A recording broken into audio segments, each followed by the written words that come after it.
আসসালামু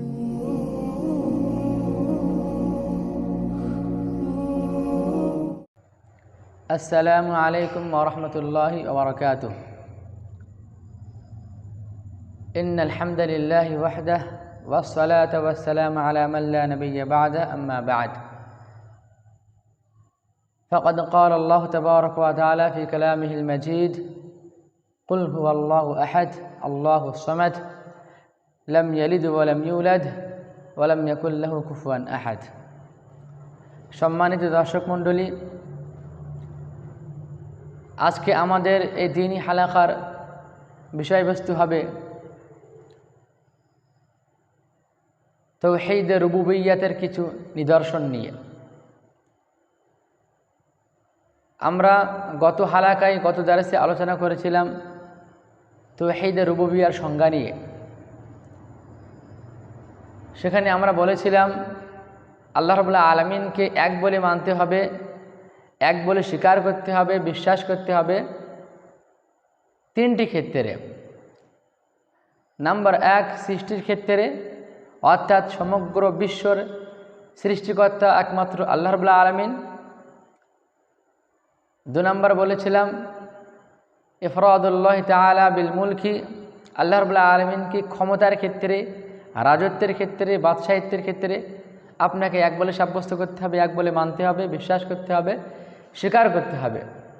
3 নম্বর বলেছিলাম ইফরাদুল্লাহ তাআলা বিতাদবীরি, এই সমগ্র বিশ্বকে পরিচালনার ক্ষেত্রে একমাত্র আল্লাহ রাব্বুল আলামিনকে আপনাকে এক বলে মানতে হবে। অর্থাৎ এই সমগ্র বিশ্বমণ্ডলকে, সমগ্র বিশ্বকে একমাত্র নিয়ন্ত্রণকারী হলো আল্লাহ রাব্বুল আলামিন।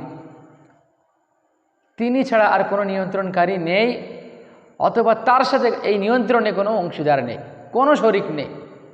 সেটা রসুল হোক, সেটা ফেরেশতা হোক, সেটা কোনো পীর আউলিয়া দরবেশ বুজুর্গ যেই হোক না কেন। আজকে আমরা আলোচনা করব তাওহীদ রুবুবিয়্যাতের কিছু নিদর্শন নিয়ে। আল্লাহ রাব্বুল আলামিন তিনি যে একমাত্র রব, এবং ওনাকেই যে আমরা এক রব হিসেবে এক বলে মানব, এই বিষয় নিয়ে আমরা কয়েকটি পয়েন্ট অথবা কয়েকটি নিদর্শন নিয়ে আলোচনা করব। আমরা জানি যে আল্লাহ রাব্বুল আলামিনের প্রশংসা করে কখনোই শেষ করা যাবে না। আল্লাহ রাব্বুল আলামিনের কালিমাত শেষ করা, গণনা করা, এটা আমাদের পক্ষে কখনোই সম্ভব নয়। এটা আমরা ভালোভাবেই জানি। তারপরেও আমরা তারই কালাম থেকে, কোরআন মাজিদ থেকে আমরা কয়েকটি পয়েন্ট নিয়ে আমরা আলোচনা করার চেষ্টা করব তার রুবুবিয়্যাতের নিদর্শন নিয়ে। আল্লাহ রাব্বুল আলামিন বলেন, ওয়ামিন আয়াতি আন খালাকাকুম মিন তুরাবিন সুম্মা ইযা আনতুম বাশারুন তানতাশিরুন। আল্লাহ বলছেন যে তার নিদর্শন সমূহের মধ্যে একটি নিদর্শন হলো তিনি মানব জাতিকে মাটি দ্বারা সৃষ্টি করেছেন, অতঃপর সারা বিশ্বে মানুষ ছড়িয়ে ছিটিয়ে পড়েছে। দেখেন,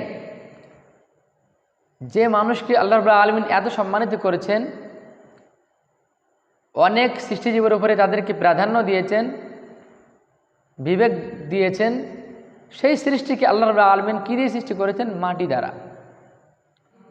যে মাটির উপরে আমরা হাঁটাচলা করি, বিচরণ করি, দাপটের সহিত ঘুরে বেড়াই, কত কিছু আমরা করি, যে মাটি আমাদের আয়ত্তে রয়েছে, সেই মাটি দিয়ে আল্লাহ রাব্বুল আলামিন মানব জাতিকে সৃষ্টি করেছেন। যেন আল্লাহ রাব্বুল আলামিন আমাদেরকে চ্যালেঞ্জ ছুড়ে দিয়েছেন যে সমগ্র বিশ্বের মানুষ যারা এতটা ক্ষমতার বড়াই করো, যারা নিজেদেরকে প্রগতিশীল উন্নতিশীল জাতি হিসেবে মানুষের সামনে বড়াই করো, তোমাদের হাতেও, তোমাদের ক্ষমতার মধ্যেও, আওতার মধ্যেও আমি মাটিকে সৃষ্টি করেছি। যদি পারো এই মাটি দিয়ে একটা মানুষ তৈরি করে দেখাও। আজ পর্যন্ত পৃথিবীর কোনো মানুষ এটা পারেনি। কোনো জাতি, কোনো রাষ্ট্র, কোনো দেশ, সে যতই উন্নয়নশীল হোক না কেন, এটা কিন্তু করতে পারেনি। আজকে মানুষ চেষ্টা করছে, রোবট দিয়ে মানুষের মোকাবেলা করার চেষ্টা করছে, আরও কত কিছু দিয়ে, এআই দিয়ে মানুষের মোকাবেলা করার চেষ্টা করছে, কিন্তু মানুষের মতো মানুষ তৈরি করতে পেরেছে? আল্লাহ রাব্বুল আলামিনের নগণ্য একটা সৃষ্টি, মশা, মাছি, পিপিলিকা, উকুন, এর মতোও কোনো সৃষ্টিজীব মানুষ এখনো পর্যন্ত তৈরি করতে পারেনি। অথচ মানুষ আজকে কত কিছু তৈরি করছে, কত কিছু আবিষ্কার করছে। কিন্তু মানুষ মাটি থেকে মানুষ তৈরি করতে পারেনি। এটা আল্লাহ রাব্বুল আলামিনের একটি নিদর্শন। এই নিদর্শনকে আমরা কখনোই মিথ্যা আরোপ করতে পারি না। এই মাটি দিয়ে কত রকম মানুষ আপনি আল্লাহ রাব্বুল আলামিন সৃষ্টি করেছেন। কেউ শ্বেতকায়, কেউ কৃষ্ণকায়, কেউ লালচে, কেউ হলদে, কত রকম বর্ণের মানুষ আল্লাহ রাব্বুল আলামিন সৃষ্টি করেছেন। এটা আল্লাহ রাব্বুল আলামিনের একটি নিদর্শন। অনুরূপভাবে আল্লাহ রাব্বুল আলামিনের একটি নিদর্শন হলো ওয়ামিন আয়াতি আন খালাকা লাকুম মিন আনফুসিকুম আজওয়াজা লিতাসকুনু ইলাইহা ওয়া জাআলা বাইনাকুম মাওয়াদ্দাতান ওয়া রাহমাহ। আল্লাহ রাব্বুল আলামিন মানুষের জন্য, একজন পুরুষের জন্য মানুষের মধ্য থেকেই তার সঙ্গিনী তৈরি করেছেন, তার জীবন সঙ্গিনী বানিয়েছেন, নারী জাতিকে বানিয়েছেন। কেন বানিয়েছেন? তার কারণে তিনি বলে দিয়েছেন লিতাসকুনু ইলাইহা, যাতে করে একজন পুরুষ একজন মহিলার কাছে এসে, একজন স্বামী তার স্ত্রীর কাছে এসে প্রশান্তি পায়, আনন্দ পায়, মনে তৃপ্তি পায়। এই যে একটা সিস্টেম আল্লাহ রাব্বুল আলামিন বেঁধে দিয়েছেন যে মানুষ একমাত্র প্রশান্তি পাবে, একজন পুরুষ একমাত্র প্রশান্তি পাবে তার স্ত্রীর মাধ্যমে, তার স্ত্রীর কাছে এসে। এবং তার স্ত্রীটা মানুষের মধ্যে থেকে আল্লাহ রাব্বুল আলামিন বানিয়েছেন, তিনিও একজন মানুষ। আজকের পৃথিবীর মানুষ যদি এই মানুষকে বাদ দিয়ে, একজন নারীকে বাদ দিয়ে অন্য কোনো সৃষ্টিজীবীর কাছে গিয়ে প্রশান্তি খুঁজতে চেষ্টা করে, কখনই কিন্তু পারবে না। আরও তো অনেক সৃষ্টিজীবী রয়েছে, কোনো মানুষ কি তাদের সাথে কখনোই মেলামেশা করেছে? তাদের কাছে শান্তি খোঁজার চেষ্টা করেছে? পারেনি। এটা আল্লাহ রাব্বুল আলামিনের নিদর্শন। মানুষ এর বাইরে কিছুই করতে পারবে না। আপনার জীবনসঙ্গিনী মানুষ বই আর অন্য কিছু হতে পারে না। এটা আল্লাহ রাব্বুল আলামিন তৈরি করেছেন। এই সিস্টেম যদি আপনি চান পাল্টে ফেলেন, যদি আপনি মনে করেন যে রব্বুল আলামিন তিনি যে আমাদের জন্য জীবনসঙ্গিনী নির্ধারণ করেছেন, চয়ন করেছেন, আমরা ওটাকে মানি না, আমরা আমাদের মধ্যে জীবনসঙ্গিনী খুঁজে বেড়াবো, আপনি চান, চেষ্টা করেন, আপনি কখনই পারবেন না। মানুষ পারেনি, পারবেও না আগামীতে। অনুরূপভাবে তিনি আরও বলেছেন ওয়া জাআলা বাইনাকুম মাওয়াদ্দাতান ওয়া রাহমাহ, একজন স্বামী স্ত্রীর মধ্যে যে ভালোবাসা, সহমর্মিতা, একে অপরের প্রতি যে আকর্ষণ, টান, এটা সৃষ্টি কে করেছেন? এটা আল্লাহ রাব্বুল আলামিন। যে মহিলা, যে নারী কিছুদিন আগে পর্যন্ত একজন যুবকের থেকে, একজন পুরুষ থেকে সম্পূর্ণ অচেনা ছিল, বৈবাহিক বন্ধনে আবদ্ধ হয়েই একে অপরের সংরক্ষণকারী, একে অপরের সম্ভ্রমের হেফাজতকারী হিসেবে মানুষ নিজেকে গড়ে তোলে।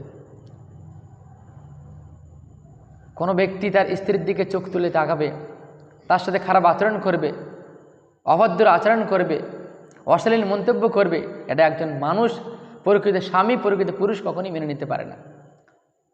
অনুরূপভাবে তাদের প্রতি যে একটা ভালোবাসা, সারাদিন 24 ঘন্টা একে অপরের প্রতি একটা দায়িত্ববোধ, একে অপরকে কিছু ভালো দেওয়ার, একে অপরকে আনন্দ দেওয়ার, খুশ করার চেষ্টা করা, একে অপরের জন্য জীবন বিলিয়ে দেওয়া, এই যে একটা ভালোবাসার একটা মাধ্যম তৈরি হয়েছে, ভালোবাসার একটা ভিত তৈরি হয়েছে একে অপরের অন্তরে, স্বামী স্ত্রীর অন্তরে, এটা কিভাবে সম্ভব? এটা কে তৈরি করেছে আপনি বলেন তো?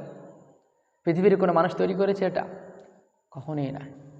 অনুরূপভাবে আজকের আলোচ্য বিষয়ের লাস্ট আয়াত, ইনশাল্লাহ এই বিষয়ে আমরা পরবর্তীতে আরও আলোচনা করব বিস্তারিত। আজকের হালাকার লাস্ট আয়াত সেটা হলো এই, তিনি বলছেন ওয়ামিন আয়াতি খালকুস সামাওয়াতি ওয়াল আরদি ওয়া ইখতিলাফু আলসিনাতিকুম ওয়া আলওয়ানিকুম। আল্লাহ রাব্বুল আলামিনের নিদর্শনসমূহের মধ্যে একটি নিদর্শন হলো এই আসমান জমিনের সৃষ্টি। এই যে সপ্ত আকাশ, সপ্ত জমিন এবং এর মধ্যে যা কিছু রয়েছে, এই সব কিছু সৃষ্টি আল্লাহ রাব্বুল আলামিন তিনি একমাত্র করেছেন। আল্লাহ রাব্বুল আলামিনের সৃষ্টির ক্ষেত্রে কখনই আল্লাহ রাব্বুল আলামিনকে কোনো সাহায্যের প্রয়োজন হয়নি। আজকে মানুষ একটা বিল্ডিং বানাতে গেলে, কয়েক মঞ্জিল বাড়ি বানাতে গেলে, আরও কিছু কারখানা তৈরি করতে গেলে হাজার হাজার শ্রমিকের প্রয়োজন পড়ে, মাসের পর মাস, বছরের পর বছর সময় লাগে, তারপরেও কিন্তু মানুষ তৈরি করতে পারে না।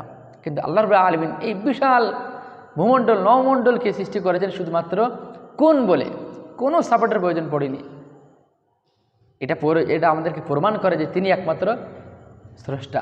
অনুরূপভাবে আয়াতের মধ্যে তিনি বলছেন ওয়াখতিলাফু আলসিনাতিকুম ওয়া আলওয়ানিকুম, এই যে আমাদের ভাষার মধ্যে একটা বৈচিত্র্য, বর্ণের মধ্যে যে একটা বৈচিত্র্য, এই বৈচিত্র্য কে সৃষ্টি করেছে? পৃথিবীতে কত মানুষ রয়েছে বলেন, কোনো মানুষের সাথে কোনো মানুষের মিল নেই, না রঙের মিল আছে, না বর্ণের মিল আছে, না সংস্কৃতির মিল রয়েছে, কত কিছুতে বৈচিত্র্য, কত কোটি কোটি ভাষা দুনিয়ার মানুষ ব্যবহার করছে, কত কোটি কোটি সংস্কৃতি মানুষ তৈরি করেছে। কোনো সংস্কৃতির সাথে আর এক সংস্কৃতির কোনো মিল নেই, এক ভাষার সাথে আর এক ভাষার মিল নেই। আল্লাহ রাব্বুল আলামিন সৃষ্টি করেছেন, এটা মানুষ সৃষ্টি করেছেন? কখনোই নয়। যদি আল্লাহ রাব্বুল আলামিন আমাদেরকে এই বিষয়ে গবেষণা করার, চিন্তা ভাবনা করার একটু সুযোগ দেন, আমরা এই বিশ্বাস করতে পারবো তিনি একমাত্র রুবুবিয়্যাতের অধিকারী, তিনি একমাত্র রব।